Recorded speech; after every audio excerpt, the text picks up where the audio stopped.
సరిగ్గా కూర్చో, సరిగ్గా కూర్చో.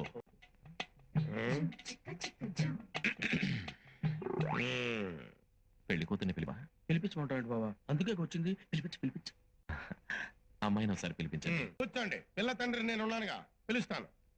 అమ్మా, రాజన్న వచ్చినాడు, పెళ్లి కొడుకు రాంబ్రహ్మ వచ్చినాడు, వాళ్ళ సైడ్ బంధువులు అందరూ వచ్చినారు.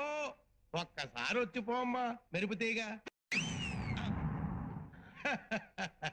బావా, పెళ్లి కూతురు నిన్ను చూసావా? నువ్వు చూడలేదా? లేదు, వచ్చి శర్మని గడిపోయినట్టుంది కానీ పిల్ల కనపడలా. మా వాడు అమ్మాయిని సరిగ్గా చూడలేదంట. మళ్ళీ ఒకసారి రమ్మంటారా? అట్టాగా, పిలుస్తాను. అమ్మా, రాజన్న వచ్చినాడు, పెళ్లి కొడుకు రాంబ్రహ్మ వచ్చినాడు, వాళ్ళ సైడ్ బంధువులు అందరూ వచ్చినారు. ఒక్కసారి వచ్చి పోమ్మా మెరుపుతీగా. లేబా వెళ్ళిపోదాం. తప్పురా. తప్పేంటండి? ఇందాక చీర కనపడింది, ఇప్పుడు అసలు ఏమీ కనపడలా. ఏమి చూడకుండా పెళ్లి చేసుకుంటావా? పిల్లకి కొంచెం సిగ్గెక్కువ, తుర్రుమంటది. అందుకే మెరుపుతీగని పేరు పెట్టిన. మీరు ఏ పేరు పెట్టుకుంటే మాకెందుకండి? పెళ్లి చూపుల తర్వాత ఆ పిల్ల ఎదురుగా కూర్చొని నేను కూర్చొని లుక్స్ మాత్రం మాట్లాడుకోవాలి కదా. అసలు మేము పెళ్లి చూపులకు వచ్చావా, మొదటి పరుగు పందెం చుట్టానికి వచ్చావా? రేయ్ బ్రహ్మం, అరవకు.